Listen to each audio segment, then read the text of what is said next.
Mga idol, may nakita tayo dito na mangga at kakaiba.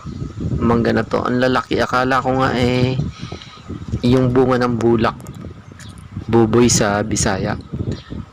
At sobrang nakakawaw mga idol. Mababa lang siya at talagang parang ngayon lang tayo nakakita ng ganitong klaseng mangga. Tinanong natin to sa may-ari kung anong pangalan nito pero hindi niya alam. Nadaanan natin to sa ating pagdi-deliver mga idol. Kala ko Talagang bulak natuwa tayo kaya na-video natin Anong mga klaseng mangga idol. to? Anong tawag po ditong mangga At na yan? kakaiba yung hugis niya. Sa unang tingin ko kanina, akala ko ay yun nga yung bunga ng bulak. Kaya yun, nagkaroon tayo ng interest na i-video at i-upload natin to mga idol.